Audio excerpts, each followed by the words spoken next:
एक राजसूय यज्ञ प्रारंभ किया। उस यज्ञ में ये प्रश्न उठा कि कौन श्रेष्ठ होना चाहिए महाराज, और सब श्री कृष्ण का की तरफ ही इशारा करने लगे। लेकिन एक दुर्योधन और एक शिशुपाल, इन दोनों ने मना कर दिया कि इस ग्वाली की पूजा होगी जो गायों को चराता है, जिसे बंसी बजाने के अलावा कुछ नहीं आता है महाराज, इसकी पूजा तो हम कदापि यहाँ पर नहीं होने देंगे। 4 दिन पहले तो ये गवारिया गाय चराता था महाराज, ऐसे कहा शिशुपाल ने। कहा बारी 4 दिन पहले कोई आवाज ना और सरपंच बन जाओ तो बाबा बाहर तो गाड़ी ठीक करे जो बाहर सरपंच बन गो। अरे ये तो उसका भाग्य है, उसकी मेहनत है, उसके कर्म है महाराज, इसलिए बन गया।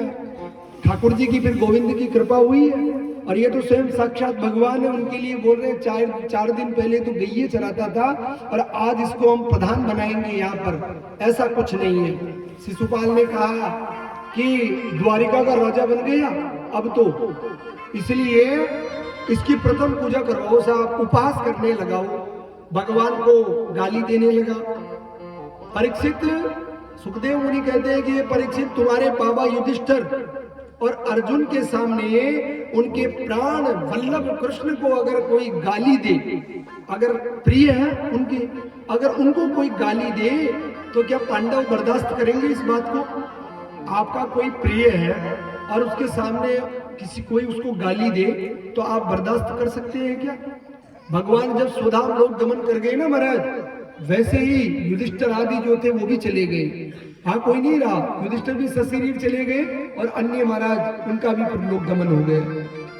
इतना ही बर्दाश्त नहीं कर पाए कि जहां मेरे भगवान नहीं है, गोविंद नहीं है, वहां पर हम नहीं रहेंगे, ऐसा पांडवों ने विचार किया। तो बताओ इतना प्रेम करते थे महाराज, तो उनको बर्दाश्त नहीं हुआ कि हम क्या बर्दाश्त कर सकते हैं क्या? बर्दाश्त बिल्कुल नहीं हो सकता है। इस प्रकार पांडवों के सर्वस्व तो महाराज गोविंद ही है। अर्जुन ने उठकर गांडीव हाथ में ले लिया और कहा कि शिशुपाल मैं अभी तेरा वध कर दूंगा, तुझे मार दूंगा, तू चाहे इनको प्रधान तो बनेंगे कि नहीं बनेंगे, लेकिन इनकी अवहेलना नहीं होनी चाहिए, इनको गाली मत दो तुम। पर अब उनकी तनातनी हो गई। गोविंद ने कहा कि कोई बात नहीं है अर्जुन बैठ जा, क्योंकि जिसमें जैसे दुर्गुण होते हैं ना महाराज, उनका वो वैसे ही उपयोग करता है।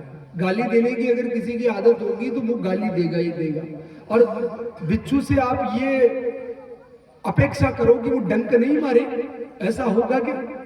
चाहे आप कितना ही उसके सामने शांत बन जाओ, शीतल बन जाओ, कतराई हाथ जोड़ लो महाराज भी के, लेकिन वो डंक तो मारेंगे।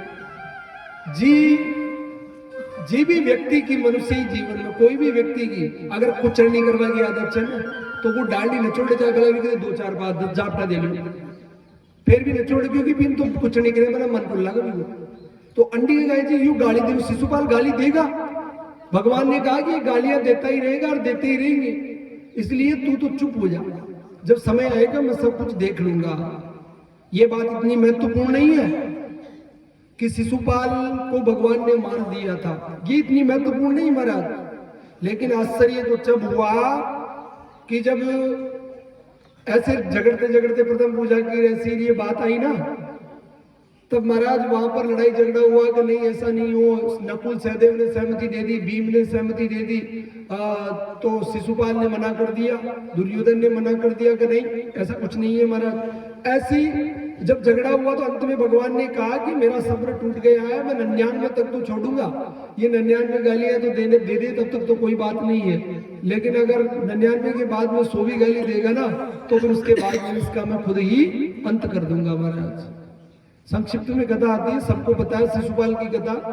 कथा में समय थोड़ा कम था क्योंकि आज 1.5-2 घंटे बाद में कथा प्रारंभ हुई। अगर आज की कथा को महाराज ज्यादा बढ़ाएंगे तो कल की कथा कम पड़ जाएगी।